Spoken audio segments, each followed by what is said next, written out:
वापस आ जाओ।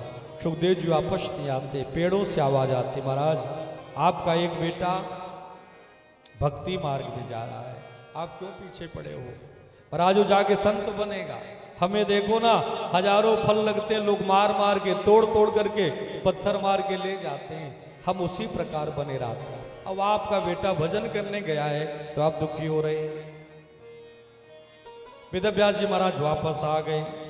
एक बार नैमिषारण्य तीर्थ में 88,000 महात्मा बैठे, उन्हीं के बीच में सूत जी आए। सूत जी को देखते ही सब महात्माओं ने प्रणाम किया। सूत जी ने कहा, महाराज हम तो आयु बहुत छोटे हैं, आप बड़े बड़े उम्र के हैं, फिर हमें प्रणाम क्यों कर रहे हैं? सौनकादिक महात्माओं ने कहा, महाराज हमारे यहाँ उम्र की पूजा नहीं होती। यदि छोटा बच्चा भी वेद कंठ किया हो, सस्वर पाठ करता हो, यज्ञ पूजा कथा करता हो, तो बड़े बड़े भी उनको प्रणाम करते हैं, क्योंकि उनके आयु को प्रणाम नहीं करते, उनके ज्ञान को प्रणाम करते हैं। धन वृद्धा बल वृद्धा आयुर्वृद्धा तथैव च तेजर्वेऽपि ज्ञान वृद्धश्च किंकरा शिष्य किंकरा। शुद्ध जी से उन्होंने प्रश्न किया है, भगवान कैसे मिले ये बताने कृपा करें। कृष्ण प्राप्ति करम सस्वद साधनम तद्वदाधुना, हमें भगवान के मिलने का मार्ग बताइए। बोले क्यों महाराज इतना जल्दी में? बोले संसार के लोग काल के गाल में बैठे हैं, किसी को पता नहीं है आज हम हैं और कल रहेंगे कि नहीं। हम कुछ सामग्री खरीदते हैं आजकल ना, तो सबका वारंटी होता है। एक कोई मोबाइल खरीदेंगे 1 साल 2 साल की वारंटी है, लेकिन जो वारंटी लेता है उसकी कोई वारंटी नहीं। आज हैं और कल रहेंगे कि नहीं रहेंगे। श्री सूत जी महाराज कहते हैं, संसार के लोग, ये संसार क्या है पता है? कहते हैं अजगर का मुख है, अजगर का मुख है, अजगर जीव को निकाल दिया है और जीव में हम सब बैठे हैं। एक एक दिन वो सर्प, एक एक दिन वो काल गिन रहा है, आज इसका पूरा होगा, कल उसका पूरा होगा, परसों उसका पूरा होगा। काल व्याल मुख ग्रास त्रास निर्णास हेतवे श्रीमद्भागवतम शास्त्रम कलो कीरेण भासी। इस काल के गाल से बचने का एक मार्ग है, हम भगवान के शरण में चले जाते हैं तो भगवान हमें रक्षा करते हैं। भागवत जी की महिमा को बताते हैं। श्री परीक्षित महाराज को श्राप हुआ। जब श्राप हुआ तो कथा सुनाने के लिए श्री सुखदेव महाराज आए, और जो सुखदेव जी महाराज कथा सुनाने आए तो पता है देवता लोग एक अमृत का कलश लेके आए। सुखदेव जी को प्रणाम करते, महाराज आप भागवत कथा परीक्षित को इसलिए सुना रहे हैं ना, वो तक्षक सर्प डसेगा मृत्यु ना हो। सुखदेव जी ने कहा, बोले ऐसा करिए महाराज, हम आपके चेला को अमृत पिला देते हैं, और चाहे जितना सर्प डसेंगे उसका बाल बाका होने वाला नहीं। सुखदेव जी ने कहा जाके पूछो। परीक्षित महाराज के पास पहुंचे। परीक्षित महाराज को सबने प्रणाम किया है और बोले महाराज आप हमसे सौदा कर लो। बोले कैसा सौदा? बोले आप अमृत पी लो, अमर हो जाओगे, और बदले में एक कथा हमें प्रदान कर दो। एवं विनमये जाता सुधाराज्ञा प्रपीयता प्रपश्यामो वयं सर्वे श्रीमद्भागवतामृतम्। आप हमें भागवत कथा दे दीजिए और अमृत पी लीजिए। परीक्षित महाराज ने कहा सौदा तो ठीक है, ऐसा करिए हम अकेले तो हैं नहीं, ये जितने लोग हैं सबको थोड़ा थोड़ा पिला दीजिए और सब लोग अमृत पी के अमर हो जाएंगे, आप भागवत कथा ले जाओ। देवताओं ने कहा क्षमा करना महाराज, ये देवता और राक्षस मिलकर के मंथन किए हैं, ये थोड़ा सा इतना बड़ा तो कलश निकला है, हम देवता खुद ही सूंघ सूंघ के काम चलाते हैं और सबके लिए नहीं, आप कहो तो 1 चम्मच आपको पिलाया जा सकता है। परीक्षित महाराज ने कहा तब तो घाटे का सौदा है। बोले क्यों? बोले महाराज ये भागवत कथा है, एक यजमान बनते हैं, उनके पूछे पूरा नगर सुनता है, और यजमान को और ज्यादा बढ़ करके फल मिलता है। ऐसा नहीं कि जितने लोग सुने तो यजमान में के पुण्य में से कम होता है, बल्कि जितने लोगों के कान में कथा पढ़ती है यजमान को और ज्यादा फल मिलता है, क्योंकि आपके कारण इतने लोगों ने कथा सुना, इनका इतना समय सार्थक हो गया। और आप तो कह रहे महाराज अकेले के लिए, बोले संभव नहीं है, देवता लोग नाराज होके गए। परीक्षित महाराज ने कहा आप ठगना चाहते हो, जैसे किसी बच्चे को एक कांच दे दे, शीशा दे दे, उससे मड़ी मांगे, देखो हमारा शीशा भी चमक रहा, मड़ी भी चमक रही है, अदला बदला कर रहा। वो बच्चा क्या समझेगा? बोले आप तो हमें ठगने आए हो। देवता नाराज होके चले गए। और कहाँ गए पता है? ब्रह्मा जी के पास गए। महाराज क्या परीक्षित भागवत कथा सुनेंगे और तक्षक सर्प डसेगा, बच जाएंगे? ब्रह्मा जी ने कहा 7 दिन होता कितना देख लेते हैं। और आज 7वां दिन हुआ है, तक्षक सर्प भी डसा है, लेकिन परीक्षित महाराज उसके पहले ही वैकुंठ धाम पहुंच गए। ब्रह्मा जी महाराज को बड़ा विस्मय हुआ। ब्रह्मा जी महाराज एक पलरा मंगवाए, एक तौलना मंगवाए, तराजू मंगवाए, और तराजू में क्या किए पता है? दुनिया के जितने ग्रंथ हैं एक तरफ रखे और दूसरे तरफ भागवत जी को रखे, और जो ही तराजू से तौला गया तो भागवत जी का पलरा जमीन में आ गया और सबका पलरा ऊपर उठ गया। ब्रह्मा जी महाराज समझ गए श्रीमद् भागवत कोई सामान्य ग्रंथ नहीं है। श्रीमद् भागवत क्षोयम प्रत्यक्षम कृष्ण एव हि। ये श्रीमद् भागवत महापुराण भगवान कन्हैया का प्रत्यक्ष स्वरूप है। जब भगवान स्वधाम जाने लगे, उद्धव जी महाराज आए, महाराज आप तो जा रहे हैं, हम भी चलना चाहते हैं। भगवान ने कहा नहीं, आपको भागवत का प्रचार करना। बोले महाराज जब भगवान ही नहीं है प्रचार किस बात का? भगवान ने कहा मैं एक स्वरूप से जा रहा हूं और दूसरे स्वरूप से रहूंगा। और भगवान के शरीर से तेज निकला, वो तेज निकल करके श्रीमद् भागवत महापुराण के 12 स्कंद में 18,000 श्लोक में 335 अध्याय में एक एक शब्द में श्रीमद् भागवत महापुराण में भगवान का प्रवेश हो गया। तेनेयम वाङ्मयी मूर्ति प्रत्यक्षा वर्तते हरे, श्रेवनात् श्रवणात् पाठात् दर्शनात् पापनात्। जैसे शालिग्राम भगवान घर में रख के पूजा होती है, ऐसे ही सभी सनातनियों के घर में श्रीमद् भागवत जी की पोथी होना चाहिए। पढ़ सके तो पढ़िए, नहीं पढ़ सकते हैं तो साक्षात भागवत को भगवान कहा गया है। अभी आप लोग आरती सुन रहे थे ना, भागवत भगवान की है आरती। ये साक्षात भगवान का शब्दमय विग्रह है। सेवा करने से, भोग लगाने से, आरती करने से हमें शालिग्राम भगवान की पूजा का फल मिलता है। गोविंद भगवान की जय। सूत जी ने कहा हम आपको वही कथा सुनाएंगे जो एक बार नारद जी को भगवान ने सुनाया था। एक बार नारद जी महाराज के मन में देशाटन करने की इच्छा हुई, और जब देशाटन करके जा रहे हैं तो कहाँ जा रहे हैं? बद्री नारायण धाम जा रहे हैं। और जब बद्री नारायण धाम की चढ़ाई में चढ़ रहे हैं तो ऊपर से सनकादिक महात्मा आ रहे हैं, और सनकादिकों ने देखा कि नारद जी के चेहरे में बड़ी चिंता दिख रही है। सनकादिकों ने कहा अरे नारद जी महाराज, संसार के लोग बेटा बेटी के लिए चिंतित हो तो ठीक है, आप तो फक्कड़ महात्मा हो, आप क्यों चिंतित हो? कथम ब्रह्मन दीन मुखा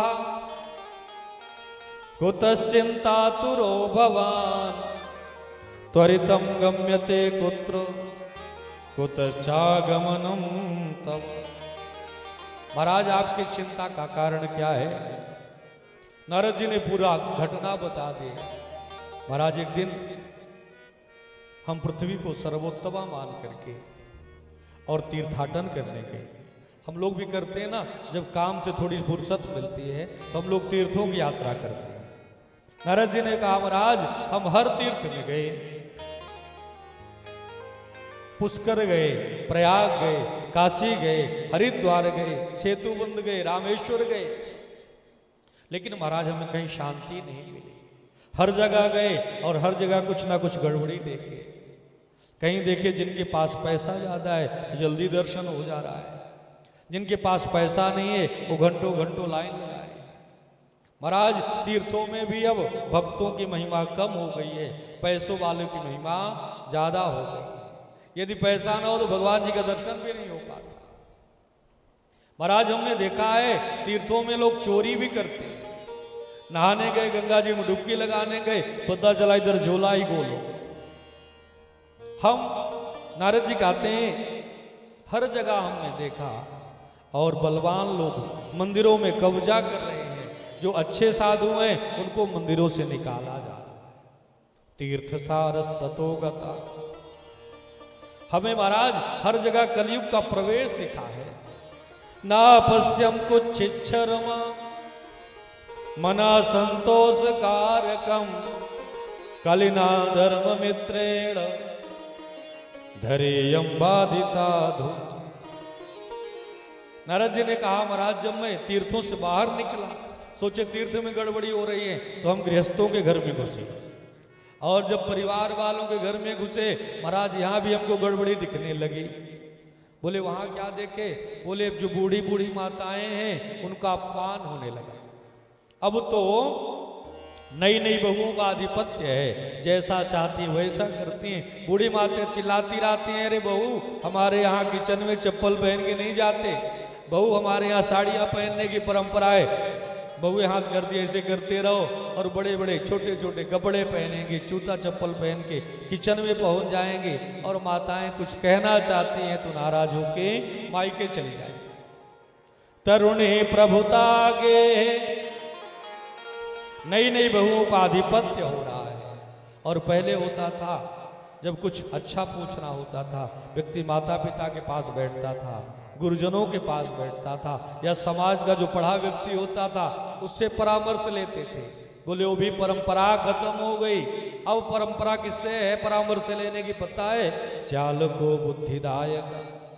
ससुराल की बात हमें ज्यादा अच्छी लगती है और घर परिवार की बात हमें कड़वी लगती है। ससुराल वालों का खूब सम्मान करिए, रिश्तेदार हैं, लेकिन जब परिवार का मामला हो, भाई भाई का मामला हो, कोई बड़े आयोजन का मामला हो, तो उसके साथ बैठिए जो आपकी परंपरा को जानता हो। और नारद जी ने कहा महाराज यहां तक तब भी ठीक है, लेकिन कहते हैं आगे बड़ा गड़बड़ हमने देखा है। कन्या विक्रयणो लोभात, कन्याओं को बेचा जा रहा है। जिस पिता के पास कन्या तो बहुत योग्य है, लेकिन यदि धन नहीं है तो पिता अपने इस योग्य कन्या को योग्य परिवार में विवाह नहीं कर पाता। कन्या योग्य होगी ना हो, लेकिन लंबा चौड़ा दहेज वर पक्ष को चाहिए, और हम दहेज के चक्कर में अच्छी कन्या का वर्ण नहीं करते। और जब कन्या दहेज वाली आती है वहीं से हमारा परिवार बिगड़ने लगता है। धन कम लेके आए लेकिन संस्कार लेकर के आए, छोटे बड़े का सम्मान जानने वाली बहू आए, घर को स्वर्ग कर देगी। और दहेज के लोभ में हम बहुत हाई फाई परिवार से ले तो आते हैं, लेकिन ना कभी चाय बनाती, ना परिवार का सम्मान करती। और दहेज किसके लिए ले रहे हैं? वो बहू आएगी दूसरे दिन ही अपने मायके वाला सौरख भी लेगी और आपको ही आपके घर से निकाल देगी। ना दहेज आपके हाथ में आएगा और ना परिवार के हाथ में आएगा। दहेज कम लाए लेकिन संस्कारी बहू आ गई, अपने परिवार को स्वर्ग कर देगी। कन्या विक्रयणो लोभा।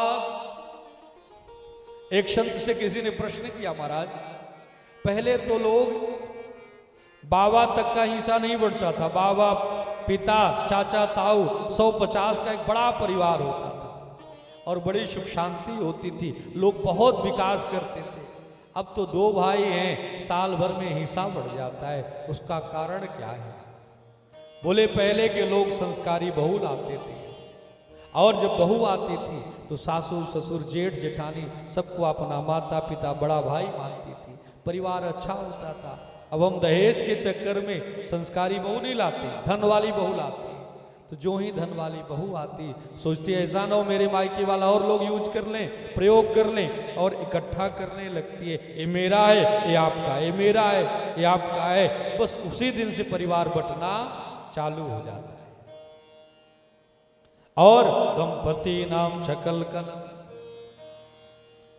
यही परिवार बांटने का कारण है। बोले महाराज हमारे ब्रज में कहावत है, दीवार बिगाड़े आरो और घर बिगाड़े सारो। पहले जब कच्चा घर बनता था ना, तो जहां पर अलमारियां कटती थी वहां पर मिट्टी की दीवार पतली हो जाती थी, और चोर आते थे ना वहीं ठोक के देखते थे यहाँ आवाज आ रही है, वहीं सेंध मार के चोरी करते थे। कहते हैं जहां अलमारी ज्यादा कटती दीवार कमजोर हो जाती है। और जिस घर में अपने बड़ों का नहीं चलता, माता पिता का सम्मान नहीं होता, गुरुजनों का सम्मान नहीं होता, केवल ससुराल देखते हैं, वो परिवार भी कमजोर हो जाता है। गोविंद भगवान की जय। नारद जी ने कहा महाराज मैं जहां जहां गया हर जगह कलयुग प्रवेश कर गया है। कलिना धर्म मित्रेण धरेयम बाधिता धुना, इस कलयुग ने हर जगह प्रवेश किया है, प्रवेश किया है। आगे बताते हैं महाराज, हम आगे वृंदावन गए, और जो ही वृंदावन पहुंचे तो हमारे साथ वृंदावन में भी एक घटना घट गई। क्या घटना घट गई? बोले महाराज जो ही हम वृंदावन में गए तो एक 16 वर्ष की युवती लेटी थी और बहुत रो रही थी। उसको मनाने के लिए बहुत सारी देवियां और थी, और उसके सामने 2 पुरुष लेटे थे जो मरे जैसे थे, मृत प्राय थे। जो ही हम निकल रहे थे उन्होंने जोर से पुकारा है, भो भो साधो क्षणम तिष्ठ मच्चिंतामपि नाशय दर्शनम तव लोकस्य नित्यदागहरम परम। बड़े जोर से चिल्लाते हैं, भो हे महात्मा जी, हे महात्मा जी थोड़ा रुक जाइए। नारद जी ने कहा हम रुक गए और पूछे क्या बात है? उन्होंने कहा महाराज हमने सुना है जिस घर में संतों का चरण पड़ता है, जहाँ पर गुरुजनों का चरण पड़ता है, आचार्यों का चरण पड़ता है, वो घर पवित्र हो जाता है। नारद जी ने कहा क्या बात है, आपका परिचय? बोले महाराज मेरा नाम भक्ति है और मेरा जन्म द्रविड़ देश में हुआ। मैं खूब पढ़ी बड़ी दक्षिण भारत में, लेकिन महाराज जब गुजरात पहुंची तो पाखंड में फंस करके जीर्ण शीर्ण हो गई। महाराष्ट्र में कुछ पढ़ी बड़ी महाराज, लेकिन जब वृंदावन आए तो वृंदावन की महिमा गाते हैं, कहते हैं वृंदावन के संयोग से हम तो युवती हो गए, लेकिन मेरे दोनों पुत्र अब भी जीर्ण शीर्ण पड़े हैं। महाराज हम क्या करें? बोले क्या बात है? ये कौन है? बोले जो देवियां हैं, कोई गंगा जी हैं, यमुना जी हैं, हमारे सेवा में आए, लेकिन महाराज हमें शांति नहीं है। नारद जी ने कहा ये जो लेटे कौन है? भक्ति महारानी ने कहा महाराज यही कष्ट का कारण है, ये मेरे दोनों पुत्र हैं, एक ज्ञान है और दूसरा वैराग्य है। और महाराज आप बताइए, माँ 16 वर्ष की और बेटे 80 वर्ष के, अच्छा लगेगा? नारद जी ने कहा कैसे हुआ? नारद जी भक्ति ने कहा महाराज हम वृंदावन आ करके और सुखी हो गए, लेकिन मेरे ज्ञान वैराग्य मूर्छित हैं, इन्हें जीवित कर दीजिए, हम सुखी हो जाएंगे। नारद जी ने बहुत मंत्र पढ़ा, गीता पढ़े, वेद पढ़े, कुछ नहीं हुआ। जो मरे पड़े थे थोड़ा सा श्वास आई फिर सो गए। नारद जी घबरा गए, अब कैसे करें? नारद जी ने कहा चिंता मत करो, जो भगवान सबकी रक्षा करते हैं वो हमारी भी रक्षा करेंगे। जिन भगवान ने द्रौपदी के वस्त्र को बचाया, जिन भगवान ने गोपिकाओं के मान को रखा, जिन भगवान ने जहरीले कालिया नाग से रक्षा की, वो भगवान कहीं नहीं गए, जरूर रक्षा करेंगे। मृता के दया से वाले अहो चिंता तुरो कथम, श्री कृष्ण चरणाम्बोज स्मर दुखम गमिष्यति। भक्ति महारानी ने कहा महाराज मैं सब कुछ करके हार गई हूं, हमारे बच्चों को बचा लीजिए। और जो ही भक्ति ने रोया है, नारद तो संत थे, आकाशवाणी होती घबराओ नहीं नारद जी, सत्कर्म करो। नारद जी ने कहा जब कोई नहीं आता तो भगवान आके रक्षा करते। नारद जी ने भगवान को पुकारा है, जब कोई नहीं आता मेरे श्याम आते हैं, मेरे दुख के दिनों में वो बड़े काम आते हैं, मेरे दुख के दिनों में वो बड़े काम आते हैं। जब कोई नहीं आता, जब कोई नहीं आता मेरे श्याम आते हैं, जय हो। मेरे दुख के दिनों में वो बड़े काम आते हैं, मेरे दुख के दिनों में वो बड़े काम आते हैं।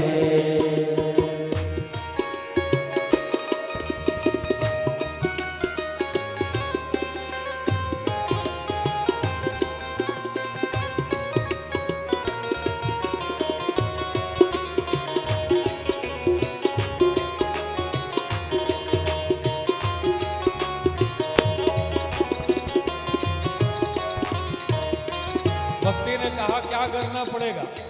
नारद जी ने कहा आपने जीवन के नैया का पतवार भगवान के नाम पर समर्पित कर दो, बस अच्छे घाट में लग जाएंगे। मेरी नैया चलती है पतवार नहीं होती, मेरी नैया चलती है पतवार नहीं होती, मेरी नैया चलती है पतवार नहीं होती, मेरी नैया चलती है पतवार नहीं होती। मुझे और किसी की अब दरकार नहीं होती, मुझे और किसी की अब दरकार नहीं होती।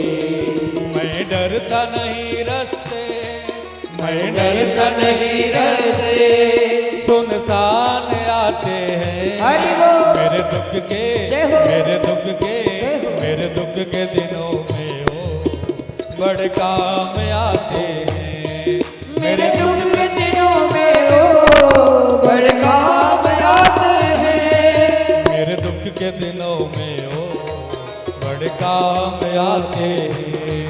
जब दिनों में वो बड़े काम आते हैं। जब कोई नहीं आता, हरि बोल। जब कोई नहीं आता मेरे श्याम आते हैं, मेरे दुख के दिनों में वो बड़े काम आते हैं, मेरे दुख के दिनों में वो बड़े काम आते हैं।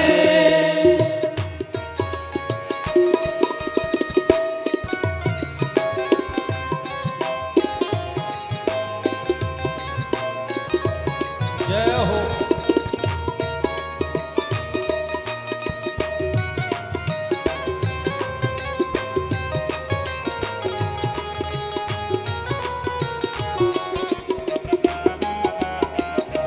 राधे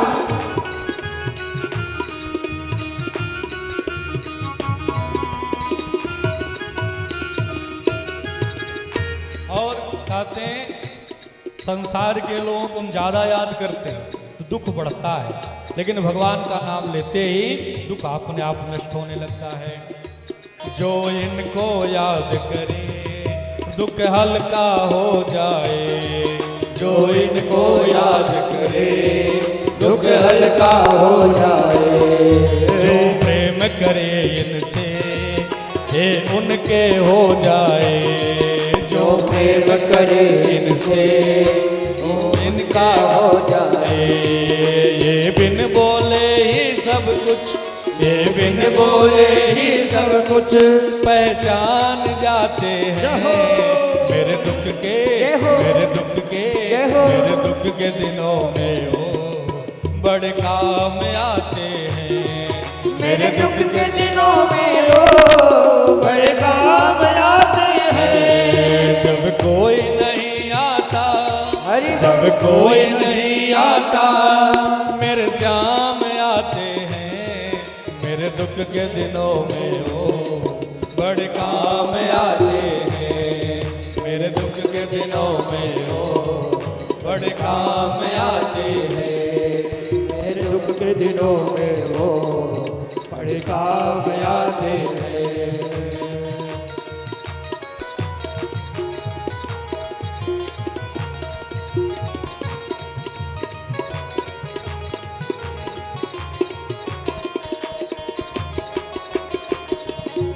जय हो।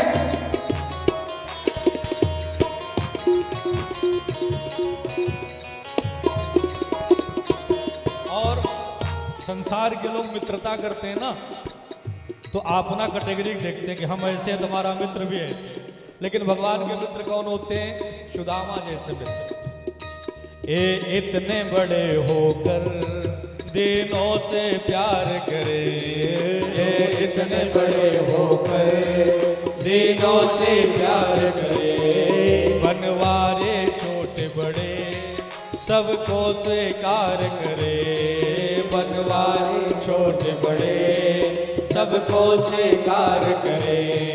ये हर भक्तों का कहना, ये हर भक्तों का कहना मान जाते हैं, मेरे दुख के मेरे दुख के मेरे दुख के दिनों में वो बड़े काम आते हैं, मेरे दुख के दिनों में वो बड़े काम आते हैं, मेरे दुख के दिनों में वो बड़े काम आते हैं, मेरे दुख के दिनों में वो बड़े काम आते हैं। जब कोई नहीं आता, जब कोई नहीं आता मेरे जाम आते हैं, मेरे दुख के मेरे दुख के मेरे दुख के दिनों में वो बड़े काम आते हैं, मेरे दुख के दिनों में वो बड़े काम आते हैं, बड़े काम आते हैं, बड़े काम आते हैं। नारद जी ने कहा चिंता मत करो, भगवान जरूर रक्षा करेंगे। और नारद जी महाराज तब से जो आकाशवाणी हुई है कि आप सत्संग करो, नारद जी बहुत महात्माओं के पास गए, महाराज सत्संग क्या है? सत्कर्म सूचको नूनम ज्ञान यज्ञ स्मृतो बुधय श्रीमद् भागवतालाप सतु गीता शुकादि। सनकादिकों ने कहा महाराज आप छोटे से प्रश्न के लिए इतना परेशान? बोले महाराज कोई उत्तर नहीं दिया। बोले भागवत जी की कथा का नाम ही सत्संग है, सत्कर्म है। नारद जी ने कहा महाराज तब जो क्षमा कर दो। बोले क्यों? बोले हमने उनको गीता सुनाया, वेद सुनाया, क्या भागवत जी अलग से आए? बोले नहीं, ये संपूर्ण ग्रंथों का सार श्रीमद् भागवत महापुराण है। और उन्होंने 3 उदाहरण दिया। जैसे सबको पता है कि दूध से घी निकलता है, और कोई सोचे अतिथि आए हैं पूड़ी खिलाना है, घी नहीं है घर में, तो चलो दूध में ही पूड़ियां निकाल देते हैं। संभव है? नहीं होगा, क्योंकि दूध से घी जरूर निकलता है, लेकिन घी का अलग स्वाद है, दूध का अलग स्वाद है। दूसरा उदाहरण देते हैं, सबको पता है कि गन्ने से चीनी निकलती, गुड़ निकलता है। अब कोई सोचे भंडारा करना है, चीनी गुड़ नहीं है तो गन्ने का टुकड़ा डाल दे काट काट के, क्या स्वाद मिलेगा? बोले नहीं मिलेगा। तीसरा उदाहरण देते हैं, सबको पता है कि आम के वृक्ष से सुंदर सुंदर फल निकलते हैं, लेकिन कोई सीजन ना हो आम का, सोचे इसी में से तो पेड़ से फल निकलते हैं, तो ऐसा करते हैं, फल नहीं तो 2-4 डाली पत्ते चबा लेते, कुछ तो स्वाद मिलेगा। बोले महाराज कोई स्वाद नहीं मिलेगा। शनकादिकों ने कहा जैसे आम के पेड़ का और फल का अलग महात्म्य है, गन्ने का और गुड़ का अलग महात्म्य है, दूध और घी का अलग महात्म्य है, इसी प्रकार श्रीमद् भागवत महापुराण संपूर्ण वेद पुराणों का सार है। ये परिपक्व फल है, इसको सुनते ही भक्ति महारानी का ज्ञान और वैराग्य युवा हो जाएंगे। नारद जी ने कहा महाराज फिर आपसे अच्छा वक्ता कौन मिलेगा, आप ही सुना दो। सनकादिकों ने कहा सुना देंगे, क्या करना है। कहाँ सुनाओगे महाराज? बोले हरिद्वार चलते हैं। हरिद्वार क्या है पता है? बद्रीनारायण धाम को वैकुंठ कहा जाता है और हरिद्वार को वैकुंठ का दरवाजा कहा जाता है।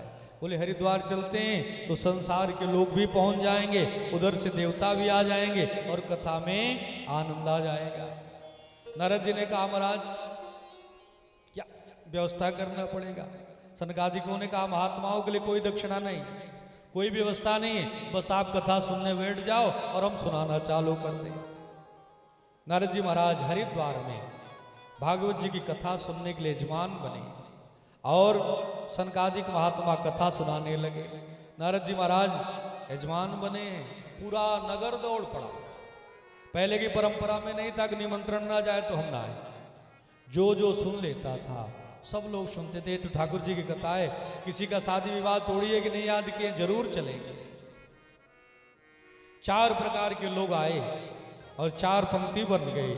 एक तरफ गृहस्थ लोग बैठे हैं, एक तरफ माताएं बैठी हैं, ब्रह्मचारी लोग बैठे हैं और एक तरफ कन्हैयालाल की जय, और एक तरफ सुंदर सुंदर महात्मा लोग बैठे हैं। उन्होंने सुंदर कथा वाचना चालू किया। बोले महाराज इस कथा से किसका किसका भला होना है?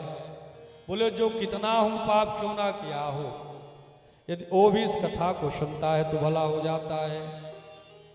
बोले महाराज कौन कौन किसका किसका भला होता है? तो बताते हैं। ए मानवाः पाप कृतस्तु सर्वदा सदा दुराचार रता विमार्गगा क्रोधाग्निदग्धाः कुटिलश्च कामिनः सप्ताह यज्ञेन कलो भुनन्ति ते। जो हर प्रकार का पाप किया है, हर प्रकार के पाप में क्या क्या आता है? बोले महाराज जिसने गाय का अपमान किया है, जिसने गाय माता को मारा है, जिसने सोने की चोरी किया है, जिसने गुरुजनों का अपमान किया है, जिसने चारित्रिक दोष किया है, जिन्होंने बच्चों को प्रसव को पेट में मार दिया है, ऐसे लोग भी यदि भागवत कथा सुनते हैं उनका भी भला हो जाता है। नारद जी ने कहा महाराज कोई ऐसा पापी हो सकता है जो इतना बड़ा पाप किया हो? तो उन्होंने एक सुंदर कथा बताया है। तुंगभद्रा तटे पूर्वम भूतपत्तनमुत्तमम यत्र वर्णा स्वधर्मेण सत सत्कर्म तत्परा। तुंगभद्रा नदी के तट पर एक उत्तम नाम का नगर है, जहां पर एक आत्मदेव नाम के ब्राह्मण रहते हैं। आत्मदेव महाराज ज्ञानी हैं। एक दिन की बात, आत्मदेव महाराज का विवाह हुए बहुत दिन हो गया, कोई संतान नहीं है, अनुष्ठान कराए नहीं हुआ, डॉक्टर के यहाँ गए नहीं हुआ, दान पुण्य किए तब भी नहीं हुआ। तो बड़े निराश हो गए और उन्होंने कहा अब क्या करें?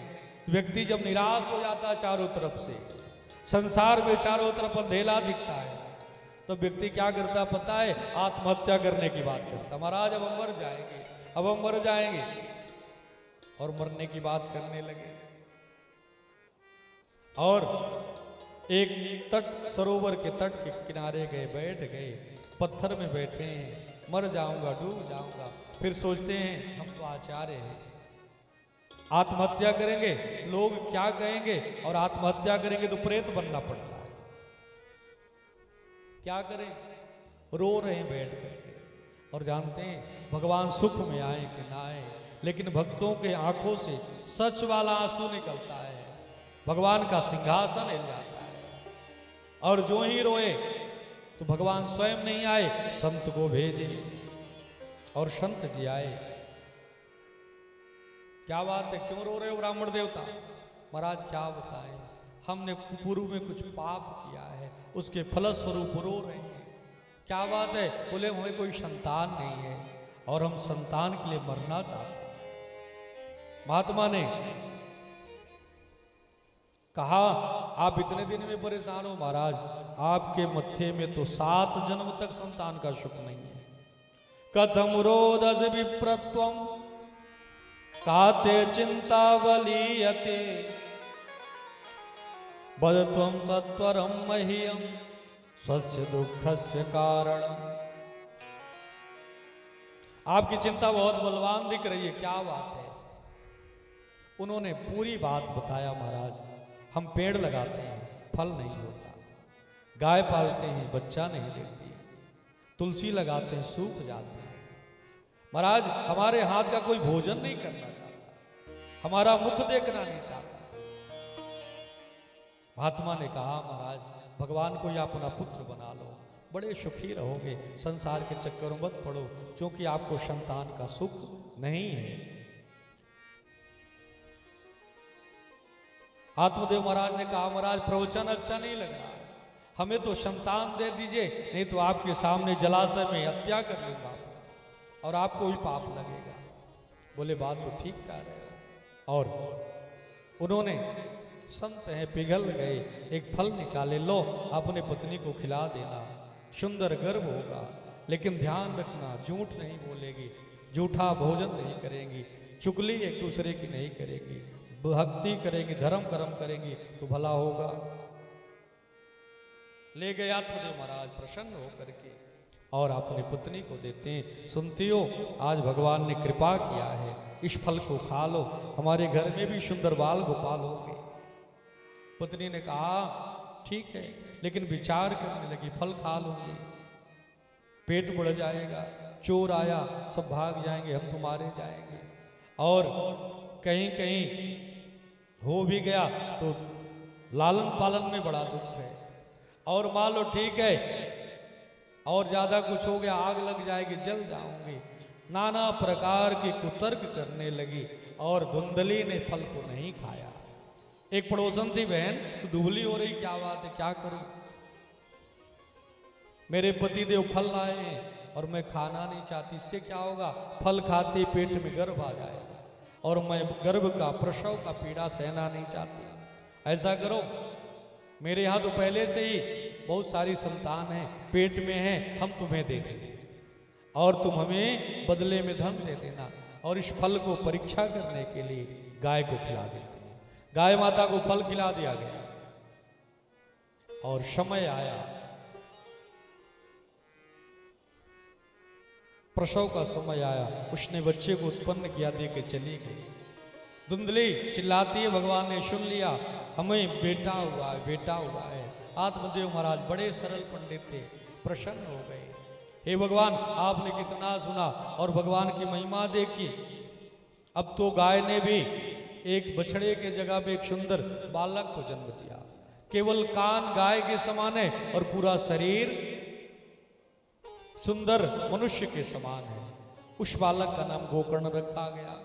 आत्मदेव महाराज ने ब्राह्मणों को बुलाया, महाराज मेरे बेटे का नामकरण करिए, आपने से नाम नहीं रखना चाहिए, गुरुजनों से, आचार्य से, पुरोहित से नाम पहला अक्षर पूछना चाहिए। हम लोग गड़बड़ क्या करते हैं, आपने से बच्चों का नाम रखते हैं, पता चला किसी बच्चे का नाम मेष राशि से आ रहा है और हमने कुंभ राशि से नाम रख दिया। अब तो जीवन में बेचारा बच्चा घर के अंदर अपने वाडी में ही संघर्ष करता रहता है। एक नाम एक राशि रहती है, वो जीवन में बहुत प्रगति करते हैं। इसलिए जब बच्चे का जन्म हो, अपने गुरु से, आचार्य से, पुरोहित से पूछ लेना चाहिए किस अक्षर से नाम आ रहा है, फिर चाहें तो वैसे ही रख लें और प्रयास करें बच्चों के नाम भगवान से मिलता जुलता हो। तो कम भी भजन करेंगे तो बच्चे का नाम ले ले ले करके और हमारे जीवन भजन हो जाता है। गोविंद भगवान की जय। आत्मदेव जी ने कहा मेरा नाम आत्मदेव, तो मेरे बेटे का नाम परमात्मदेव रख दीजिए। धुंधली ने कहा सब नहीं चलेगा महाराज, मेरा नाम धुंधली तो मेरे बेटे का नाम धुंधकारी, और बेटे का नाम धुंधकारी रखे। और पता है धुंधकारी का अर्थ तो क्या होता है, जो निरंतर पाप की ओर रत रहे, जो निरंतर पाप सोचो, कौन है धुंधकारी। दोनों बेटे बढ़ने लगे, धीरे धीरे आत्मदेव महाराज बहुत बड़े पंडित बने, धुंधकारी महापापी बना। और जब बच्चों की प्रशंसा दूसरे लोग करते हैं तो माता पिता बूढ़े होकर के भी जवान हो जाते हैं। किसी का बेटा आईएएस बन जाए, किसी का बेटा बहुत बड़े पद में चले जाए, लोग प्रशंसा करें तो अच्छा लगता है। और कोई आकर के कहे महाराज आपका बेटा तो चोरी कर रहा है, महाराज संभल के रहो, पुलिस वाले पकड़ करके ले गए हैं। माता पिता जवान होने के बाद भी बूढ़े हो जाते हैं। धुंधली का जो पुत्र धुंधकारी है, रोज चोरी करता है, बच्चों को कुएं में डाल देता है, पशुओं को मारता है, रोज शिकायत आती है। आत्मदेव महाराज रोते हैं बैठ के। महात्मा ने कहा था कि संतान का सुख नहीं है, फिर भी हमने नहीं माना। हे भगवान, ऐसे संतान से तो बिना संतान ही अच्छे। एक दिन गोकर्ण जी महाराज आए हैं और आकर के अपने पिता को समझाते हैं। गोकर्ण जी को देखते ही आत्मदेव महाराज रोने लगे। गोकर्ण जी ने कहा, पिताजी क्यों रोते हो? बेटा ये देखो, ऐसी संतान है, रोज हमें कष्ट देती है। गोकर्ण महाराज ने आज वेदांत की शिक्षा दिया है और 3 श्लोकों में उन्होंने संपूर्ण जीव को यथार्थ का बोध कराए हैं। पिताजी, संसार के लोग सबको कहते अपना अपना है, लेकिन जो अपना कहता है इसका खुद का कोई भरोसा नहीं है। उन्होंने शरीर के यथार्थ बताया। पिताजी, शरीर है क्या? इस शरीर के पीछे हम इतना करते हैं, लेकिन शरीर है क्या? देहे स्थिमांस रुधिरे भेमतिम त्यजत्वम जाया सुता दिशु सदा ममता विमुंचा पश्यानिजं जगदिदं क्षणभंगुनिष्ठं वैराग्य राग रसिको भव भक्ति निष्ठा। देह अस्थि मांस लहू और हड्डी का बधा हुआ एक पिंड है। ऑपरेशन जब डॉक्टर लोग करते हैं ना, तो अंदर कुछ रहता नहीं है। अंदर मांस लहू हड्डी नस, इसके अलावा कुछ नहीं होता। केवल ऊपर की चमड़ी अच्छी लगती है। थोड़ा भी ऑपरेशन हो जाता, शरीर अच्छा नहीं लगता। कहते हैं ये बंधा हुआ शरीर है। और एक दिन शरीर, जानते हैं पिताजी, जिस अन्न से इस शरीर का पालन पोषण करते हैं, वो जो अन्न हम भोजन करते हैं, यदि वो अन्न पका करके 2 दिन छोड़ दिया जाए, तीसरे दिन उस अन्न में कीड़े पड़ने लग जाते हैं। कहते हैं वो अन्न भी नश्वर है और उस अन्न से पला शरीर कितने दिन चलेगा? बस एक क्षमता है, कोई 100 वर्ष, कोई 80 वर्ष, कोई 70 वर्ष जी रहा। बोले बेटा करें क्या? दूसरे श्लोक में उन्होंने कहा धर्म का पालन करिए। बोले बेटा ये क्या धर्म नहीं है? बोले ये भी धर्म है, लेकिन पिताजी ये संसार का धर्म है और आप पारलौक धर्म का पालन करिए। गृहस्थ आश्रम में पत्नी बच्चे सबकी सेवा करना, अतिथियों की सेवा करना सब धर्म है, लेकिन जब चौथी अवस्था आ जाए तो केवल साधु पुरुषों की सेवा करें, ठाकुर जी की सेवा करें, उसी में मस्त रहें, यही धर्म है। पिताजी ने कहा क्या करें बेटा? बोले अब जाइए और दशम स्कंद भागवत जी का पाठ करिए और अपने आप को छोड़ दीजिए। श्री आत्मदेव महाराज जंगल गए हैं, भागवत जी के दशम स्कंद का पाठ करते हैं। ठाकुर जी की कृपा हुई है और सदगति हो गई है। चल रे हंसा अमर लोक को, यहाँ कोई नहीं तेरा है, जग वालों का हुआ अंधेरा, अपना हुआ सवेरा है। आत्मदेव महाराज का उद्धार हो गया। धुंधकारी ने सुना पिताजी गए, तुम आगे पास पहुंचे और कहते हैं धन कहाँ रखी हो, बता दो, नहीं हनिश्चय लतया न चेत, तुम्हें जलती हुई आग में डाल दूंगा। धुंधली घबरा गई, हे भगवान मेरा बेटा तो है नहीं कि दूध पियाओ, मेरी बात माने, कुछ भी कर सकता है। और डर के मारे अंधकूपे निपातिता, अंधे कुएं में कूद करके और धुंधली ने आत्महत्या कर लिया। धुंधकारी को बिल्कुल कष्ट नहीं हुआ और उसने क्या किया पता है? पंचपर्ण वधू प्रोक्ता, 5-5 गणिकाओं को घर में रख लिया। सबने कहा धन दोगे तो रहेंगे, नहीं चले जाएंगे। अब धन आए कहां से? तो चोरी करने लगा, डकैती करने लगा। गणिकाओं ने कहा थोड़ा थोड़ा लाते हो, मजा नहीं आ रहा। बोले तब क्या करें? बोले ज्यादा धन लाओ। ज्यादा धन कहाँ है? बोले राजा के यहाँ चोरी करो। राजा के घर में हाथ मारा, बहुत सारा धन लेकर के आया। अब तो गणिकाओं ने जब खूब धन देखा, बोले ऐसा करो सब लोग मिलकर के इसको मार देते हैं। नहीं तो रहेगा, चोरी फिर करेगा, पकड़ा जाएगा तो जितना पुराना है वो भी ले जाएंगे, जेल भी जाना पड़ेगा। तो जिस खटिया में लेटा था रस्सी से बांध दी और मारने लगी। धुंधकारी का नेत्र खुल गया, अरे हम तुम्हारे लिए चोरी डकैती करते हैं, तुम हमें मार रही हो, बच गया तो छोड़ूंगा मैं। अब तो और घबरा गई और उन्होंने क्या किया बताए, आग जलाती हैं, कोयले वाली आग, लाल लाल कोयला आग से तपता हुआ उसके मुख में ठूस देती हैं और मुख में आग डाल देती हैं। धुंधकारी का प्राण निकल जाता है, भयंकर प्रेत बनता है, दिन में मिल जाता है, पूरा नगर परेशान। गोकर्ण जी को पता चला, भाई भी मर गया, माँ भी मर गई, तो गया जी चले गए और गया जी में पिंडदान कर दिए। और जो गया जी में पिंडदान किए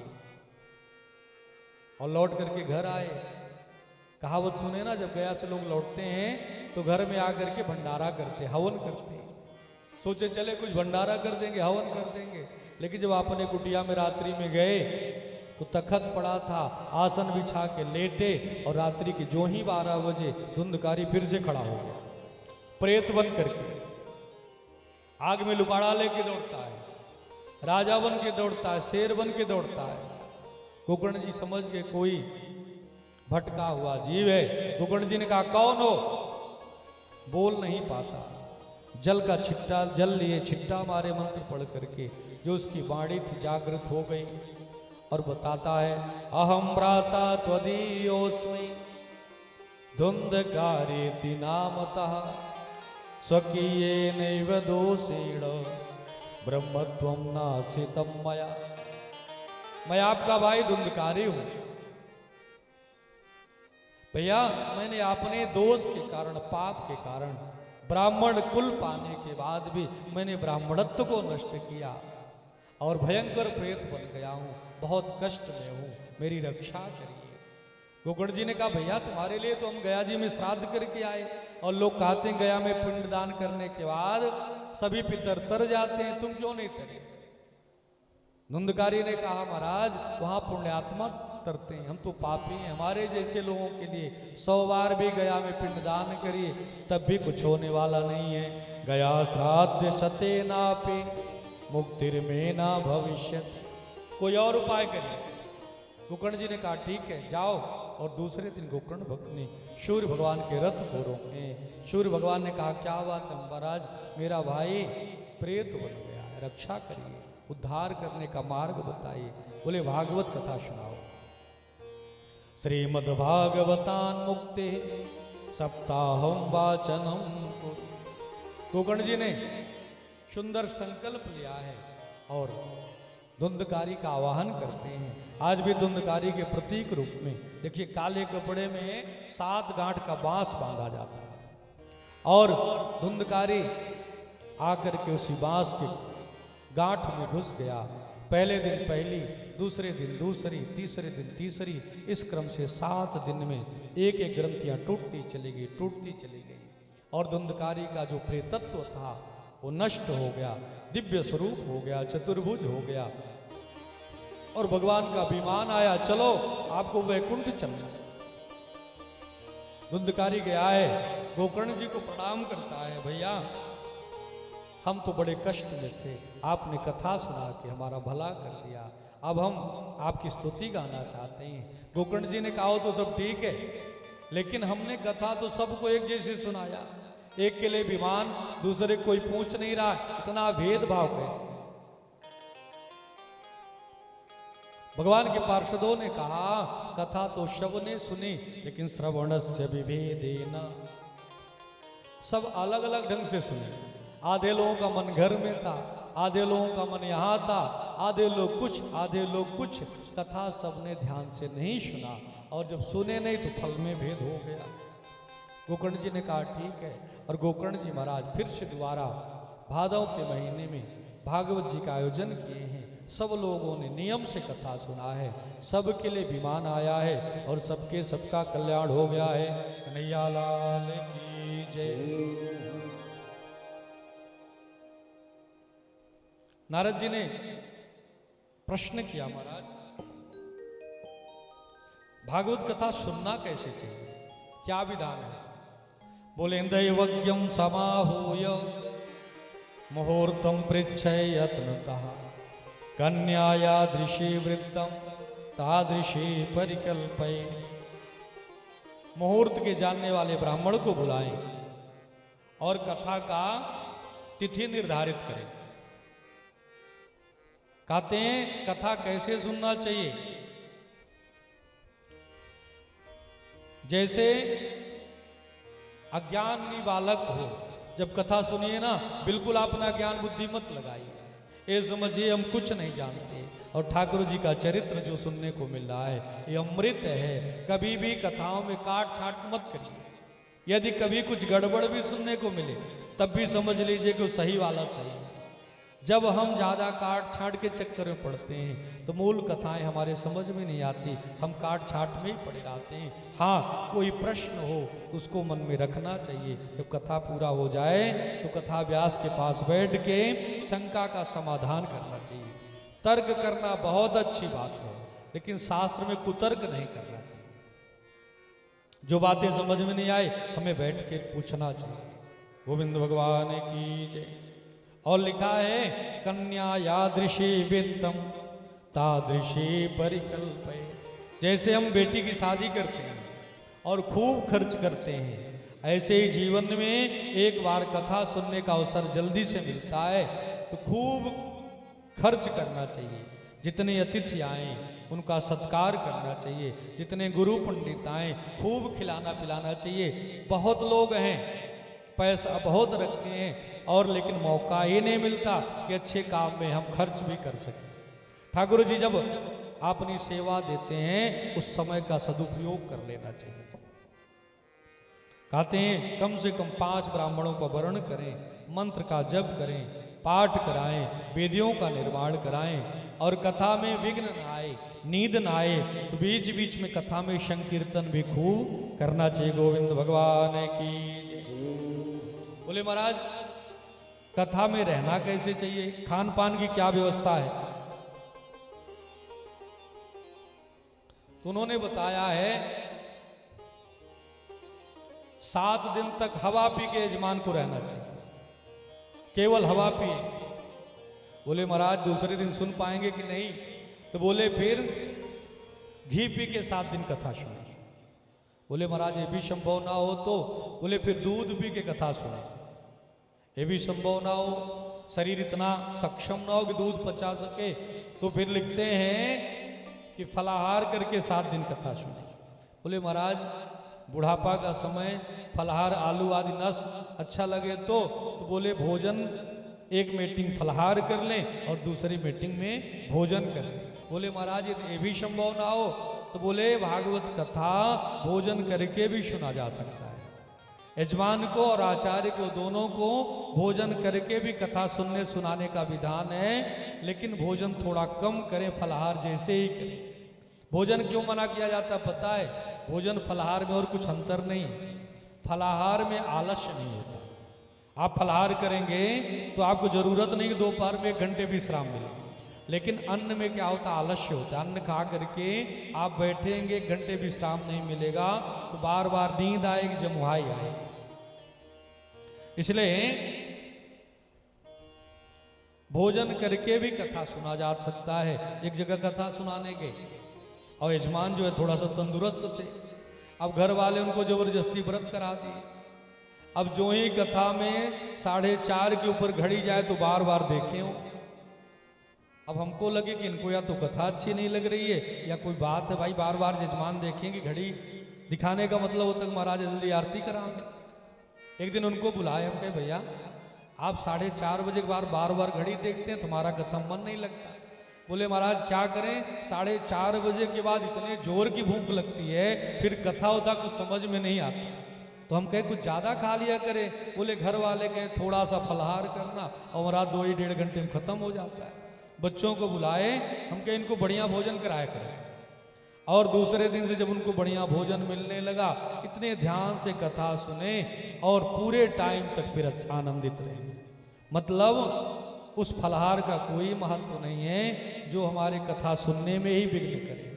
हम फलाहार इसलिए करते हैं कथा और अच्छे से सुन सकें।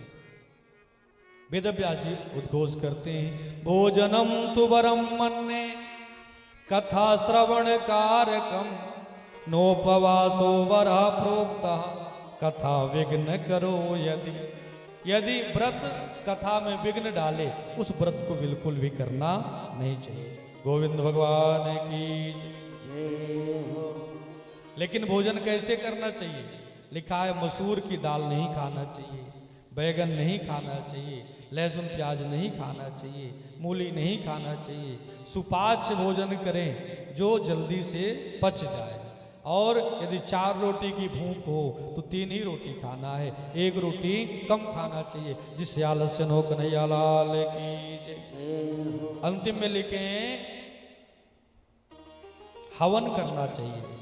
और हवन भागवत जी के 10वें स्कंद से हवन करें, गायत्री मंत्र से हवन करें, 12 अक्षर मंत्र से हवन करें। और हवन के बाद लिखा है जितने भी हमारे घर में आचार्य आए हों, ब्राह्मण देवता आए हों, कथा व्यास आए हों, आपने विभव के अनुसार सबको खूब दक्षिणा देना चाहिए। और दक्षिणा देने के बाद मन में अहम नहीं आना चाहिए कि हमने इतना दिया। इसके बाद भी हाथ जोड़ के कहना चाहिए, हे ब्राह्मण देवता, हे गुरुजन, ये ठाकुर जी की कृपा थी, उन्होंने जैसी क्षमता दिया था, हम इस कथा के बदले में कुछ देने की क्षमता नहीं रखते, लेकिन भगवान ने जैसे किया हमने उस प्रकार से आपकी सेवा किया।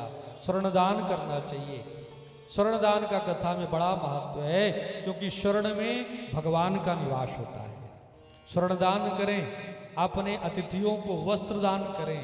और अंतिम में लिखा है सुहागिनी स्त्रियों को क्षमता हो तो साड़ी आदि सुहाग भी दान करना चाहिए। और अंतिम में लिखा भंडारा करना चाहिए। भंडारा लोगों ने कहा कैसे करें, तो बोले कम से कम भागवत जी में 12 लोगों को खिलाना चाहिए। भागवत जी में 12 स्कंद हैं तो 12 लोगों को भोजन कराएं। बोले महाराज थोड़ा और बढ़ना चाहें, तो बोले भागवत जी में 335 अध्याय है तो 335 लोगों को भोजन कराएं। बोले महाराज थोड़ा और बढ़ना चाहें, तो बोले भागवत जी में 18,000 श्लोक हैं। जितनी क्षमता हो उसके हिसाब से ठाकुर जी का भंडारा कराना चाहिए। और बढ़िया भंडारे में स्वाद कम हो तो चलेगा, लेकिन लहसुन प्याज आदि का प्रयोग नहीं कराना चाहिए। कभी कभी लोग होते हैं महाराज स्वाद कम रहेगा, अतिथि लोग नाराज होके जाएंगे, भले ही थोड़ा स्वाद कम हो, लेकिन ऐसा भंडारे का भोग बनवाइए जो भगवान जी को हम बढ़िया से भोग लगा सकें। आपने स्वाद के चक्कर में ऐसा व्यंजन बिल्कुल मत बनवाइए जो भगवान को भोग ना लगा सके। भक्ति महारानी कि जो पुत्र ज्ञान वैराग्य थे, उनका सुंदर जो वृद्धत्व था वो नष्ट हो गया, जवान हो गए। भक्ति महारानी खड़ी हो गई, और जब भक्ति महारानी खड़ी हुई तो सुंदर नाचना चालू किए। नारद जी से भी रहा नहीं गया, नारद जी भी खड़े होकर के नाचने लगे और कहते हैं अमृत है भगवान का नाम, कोई सामान नहीं है। और जो इस भगवान के नाम को छोड़ करके संसार के विषय वासनाओं के चक्कर में पड़ता है वो समझ नहीं पाता। अमृत है हरि नाम जगत में, अमृत है हरि नाम जगत में, इसे छोड़ विषय विष पीना क्या, हरि नाम नहीं तो जीना क्या, हरि नाम नहीं तो जीना क्या, हरि नाम नहीं तो जीना क्या, हरि नाम नहीं तो जीना क्या। अमृत है हरि नाम जगत, अमृत है हरि नाम जगत में, छोड़ विषय विष पीना क्या, हरि नाम नहीं तो जीना क्या, हरि नाम नहीं तो जीना क्या, हरि नाम नहीं तो जीना क्या, हरि नाम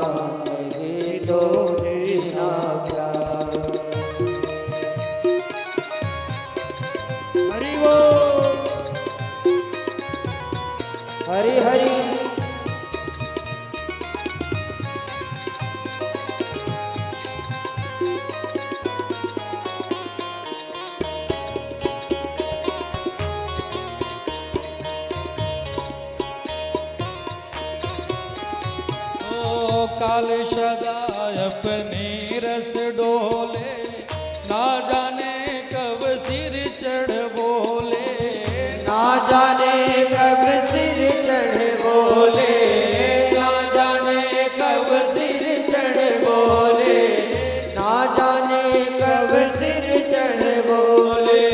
हरि का नाम जपो निस्वास, हरि का नाम जपो निस्वास, हरि का नाम जपो निस्वास, हरि का नाम जपो निस्वास। इसमें वर्ष महीना क्या हरि नाम नहीं तो जीना क्या, हरि नाम नहीं तो जीना क्या, हरि नाम नहीं तो जीना क्या, हरि नाम नहीं तो जीना क्या। जय जय।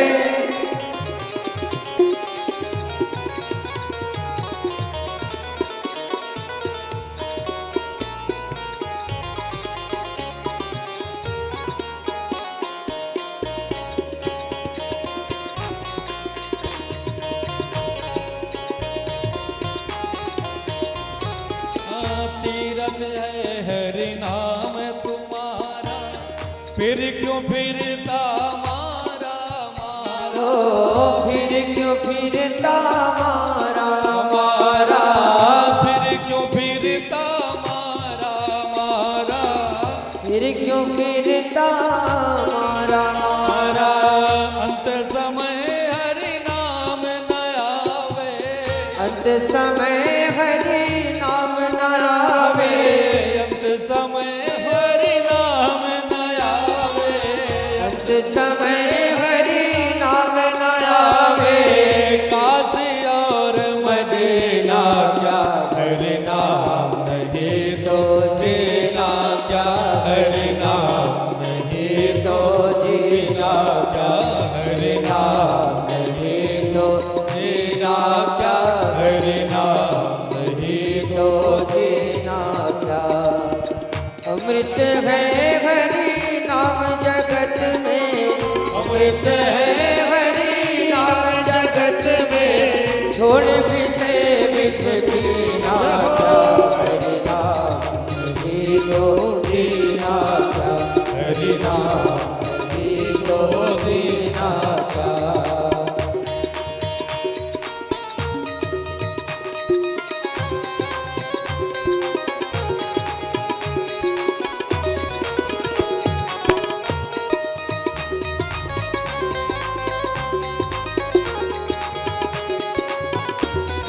हरि बोल।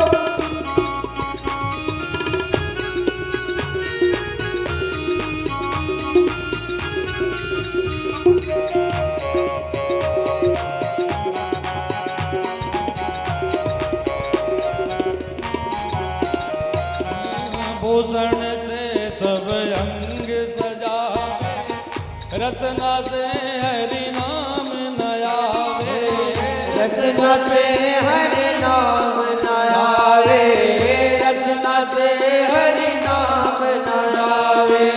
देह पड़ी रह जाए यहीं पर, देह पड़ी रह जाए यहीं पर, देह पड़ी रह जाए यहीं पर, देह पड़ी रह जाए यहीं फिर पर। कुंडल और नगीना क्या हरि नाम नहीं तो जीना क्या, हरि नाम नहीं तो जीना क्या, हरि नाम नहीं तो जीना क्या, हरि नाम नहीं तो जीना क्या। अमृत है हरि नाम जगत में, अमृत है हरि नाम जगत में। छोड़ विषय विष पीना क्या, हरि नाम नहीं तो जीना क्या, हरि नाम नहीं तो जीना क्या, हरि नाम नहीं तो जीना क्या, हरि नाम नहीं तो जीना क्या, हरि नाम नहीं तो जीना क्या। नारद जी महाराज कथा सुनने बैठे और जो ही कथा का विराम हुआ, भक्ति महारानी के जो ज्ञान वैराग पुत्र थे युवा हो गए और भक्ति ने कीर्तन किया है, भगवान प्रकट हो गए। और जब भगवान जी प्रकट हुए तो उनके जितने पार्षद हैं सब प्रकट हो गए। प्रहलाद स्थालधारी तरल गतितया चोद्धवा कांसधारी वीणाधारी सुरर से स्वर कुशलतया राग करता अर्जुनो भूत इंद्रो वादिं मृदंगम जय जय जुगरा कीर्तने ते कुमारा यत्राग्रे भाव वक्ता सरसर चनया व्यास पुत्रो बभूव। अर्जुन आ गए, इंद्र महाराज आ गए, सनकादिक महात्मा खड़े हो गए, सबने एक एक बाजा ले लिया। अर्जुन गाने लगे, इंद्र ढोलक बजाने लगे, सनकादिक महात्मा जय हो करने लगे, सुखदेव जी महाराज व्याख्या करने लगे। भगवान ने कहा हम प्रसन्न हैं, वरदान मांगो। भगवान से सब ने एक ही प्रार्थना किया, हे प्रभु जहाँ भी आपकी कथा हो आप किसी न किसी रूप में जरूर आइए। भगवान ने वचन दिया है। और जहाँ भागवत जी कथा होती है, कितना हूँ आप चुन चुन करके काट बांटिए, कितना हूँ द्वार पे द्वारपाल लगा लीजिए कि कोई अपरिचित ना आने पाए, फिर भी भगवान कोई न कोई रूप में आ जाते हैं। और निश्चित है कथा में दो चार ऐसे आते हैं जिनको कोई नहीं जानता, कथा सुन के चले जाते हैं, समझ लीजिए यही ठाकुर जी, यही बांके बिहारी है। राम कथा में हनुमान जी महाराज और भागवत कथा में स्वयं भगवान आते। कन्हैया लाल की जय। जन्माद्यस्य तोन्मयादितरतः चार्थे सविज्ञ स्वराट तेने ब्रह्म हृदयादि कवये मुह्यन्ति यत्सूरयः तेजो वारिमृदां यथा विनिमयो यत्र त्रिसर्गो मृषा धाम्ना स्वेन सदा निरस्तकुहकं सत्यं परं धीमहि। मंगलाचरण में शक्ति की वंदना की गई है। और आज की कथा हम लोग यहीं विराम करेंगे और कल से 4 बजे का समय रखा गया है, तो 4 बजे से 4 सवा 4 तक हमारे संगीत वाले आचार्यगण बैठेंगे और 4:30 से 8 बजे आरती हो जाएगी। क्योंकि मौसम बहुत 3 बजे वाला नहीं है, धूप बहुत है, इसलिए 4 साढ़े 4 बजे चालू किया जाएगा और इसी टाइम रोज आरती हो जाएगी। क्योंकि बहुत गर्मी में कथा सुनना और सुनाना दोनों थोड़ा सा टेढ़ा है, तो समय आप लोग 4 साढ़े 4 के बीच का निश्चित समझें। और हम लोग इस समय तक रोज कथा करेंगे। एक छोटा सा हमारे पांडे जी भजन सुनाएंगे, इसके बाद आरती। 2 बार सब लोग जयकारा लगाएंगे। बोले बाल कृष्ण लाल की जय, भागवत भगवान की जय, भागवत भगवान की जय, काशी विश्वनाथ भगवान की जय हो, काशी विश्वनाथ भगवान की जय हो, अन्नपूर्णा मैया की जय हो, गंगा यमुना सरस्वती मैया की जय हो, काशी क्षेत्र की जय हो, तीर्थराज प्रयाग की जय हो, वृंदावन धाम की जय हो, अपने अपने माता पिता गुरु जय भगवान की जय हो, धर्म की जय हो, अधर्म का नाश हो, प्राणियों में सद्भावना हो, विश्व का कल्याण हो, गो माता की जय हो, भारत माता की जय हो, सत्य सनातन धर्म की जय हो, आज के आनंद की जय हो, जय जय श्री राधे, जय जय श्री राधे, जय जय श्री राधे। नमः पार्वती पतये हर हर महादेव।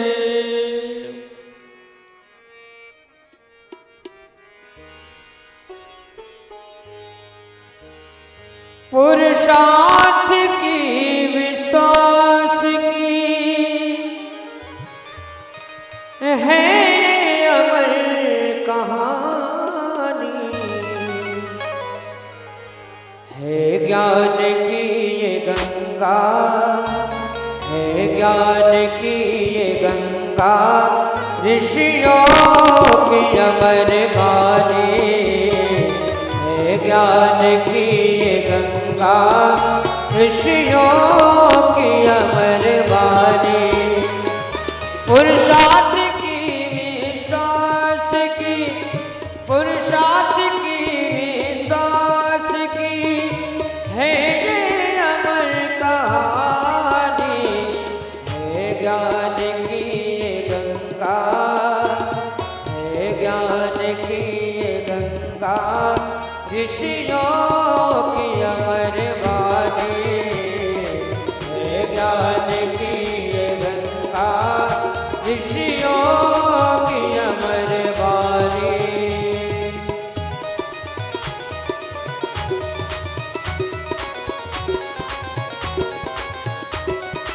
जय हो।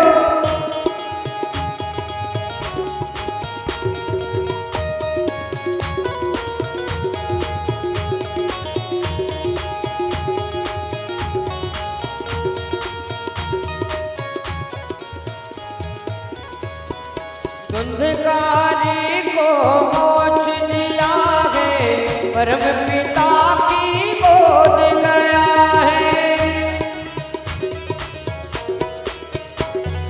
धुंधकारी को मोक्ष दिया है परम पिता की गोद गया है।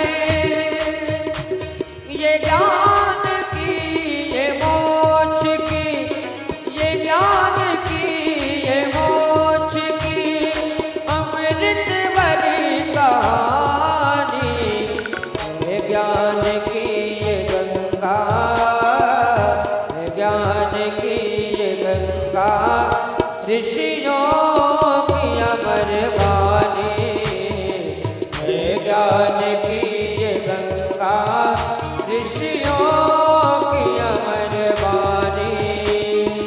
जय हो।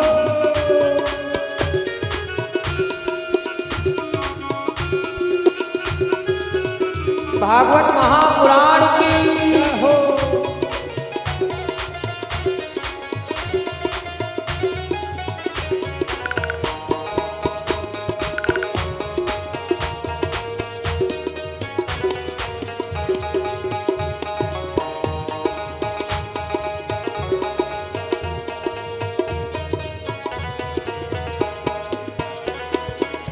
परीक्षित को श्राप मिला है श्रीमद् भागवत मोक्ष दिया है। परीक्षित को श्राप मिला है श्रीमद् भागवत मोक्ष दिया है। आराध की वैराग की आराध की वैराग की अमृत भरी कहानी है ज्ञान की ये गंगा है ज्ञान की ये गंगा ऋषियों की अमर वाणी है ज्ञान की ये गंगा ऋषियों की अमर वाणी।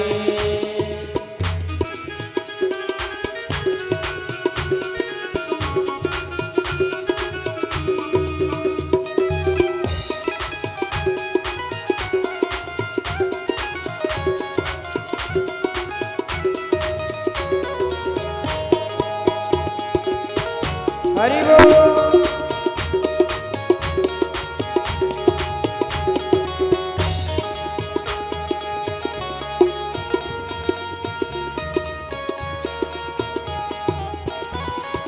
सत्संग का तुम लाभ उठा लो अपना जीवन सफल बना लो। सत्संग का तुम लाभ उठा लो अपना जीवन सफल बना लो।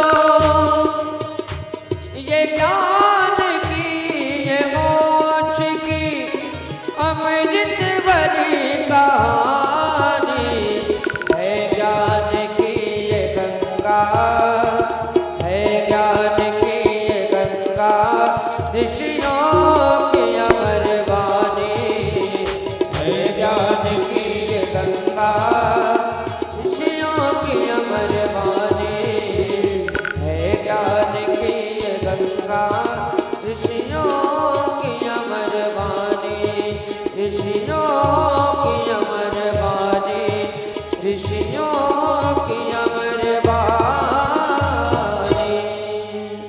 बोलिए श्रीमद्भागवत महापुराण की जय। बोलिए श्री सद्गुरुदेव भगवान की जय। बोलिए श्री बांके बिहारी लाल की जय हो। सभी लोग अपने स्थान पे खड़े हो जाएं। हमारी मुख्य यजमान के द्वारा भागवत भगवान की आरती और आप सब लोग गुणानुवाद करेंगे। अपने स्थान में सभी लोग खड़े जाएं। जलायो माइदगुं हविः व्रजनराम्बे असुदशवीरगुं सर्वगणगुं स्वस्ते आत्मशनि प्रजाशनि वशुशनि लोकशन्न भयशनिग्निः प्रजां बहुलाम्बे करोत्पन्नो वयोरेदोष्माशुधद्द। श्री भागवत भगवान की है आरती। श्री भागवत भगवान की है आरती। पापियों को पाप से है तारती। श्री भागवत भगवान की है आरती, पापियों को पाप से है तारती। ये अमर ग्रंथ ये मुक्ति पंथ ये पंचम वेद निराला नव ज्योति जगाने वाला। ये अमर ग्रंथ ये मुक्ति पंथ ये पंचम वेद निराला नव ज्योति जगाने वाला। हरि नाम यही हरि नाम यही हरि नाम यही हरि राम यही हरि नाम यही हरि नाम यही हरि नाम यही हरि राम यही जग के मंगल की आरती। पापियों को पाप से है तारती। श्री भागवत भगवान की है आरती, पापियों को पाप से है तारती।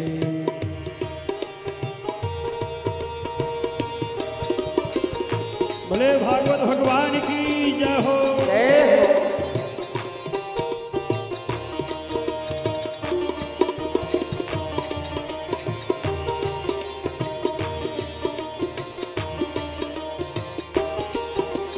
शांति गीत पावन पुनीत पापों को मिटाने वाला हरि दर्श कराने वाला।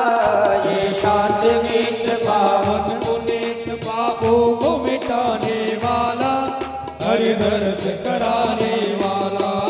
ये सुख करनी ये दुख करनी ये सुख करनी ये दुख हरणी। श्री मधुसूदन की आरती।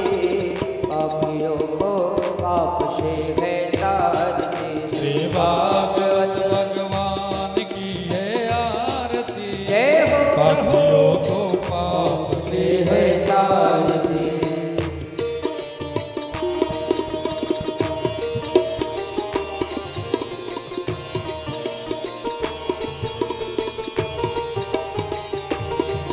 हरि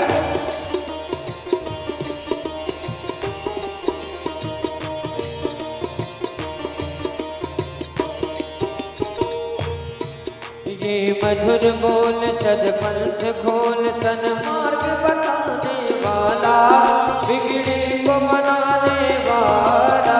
ये मधुर बोल सतपंथ खोल सन्मार्ग बताने वाला बिगड़ी को बनाने वाला। श्री राम यही घनश्याम यही श्री राम यही घनश्याम यही श्री राम यही घनश्याम यही श्री राम यही घनश्याम यही प्रभु की महिमा की आरती।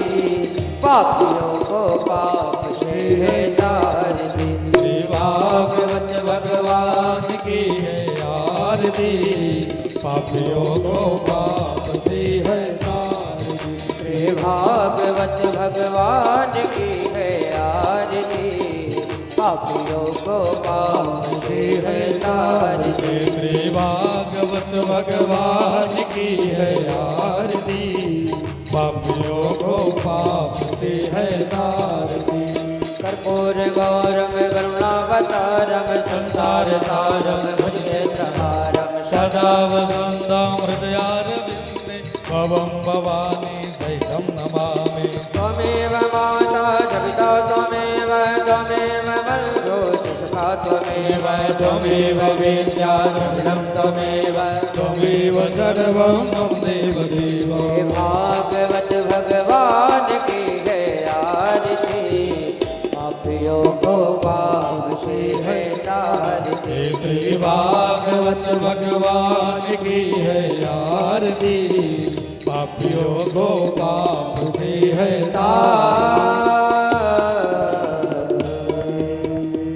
एक बार घूम ओम यानि गांजवानि जरवांतर्कृतांजा तान सर्वाणि पृष्यन्तु दक्षिणायां पदे पदे जलेन शीतलीकरणं पुष्पै देवाभिवन्दनं स्वात्माभिवन्दनम् आरोग्यार्थे आत्माभिवन्दनं वारार्थिग्रहणं श्रीपुराणपुरुषोत्तमाय नमः।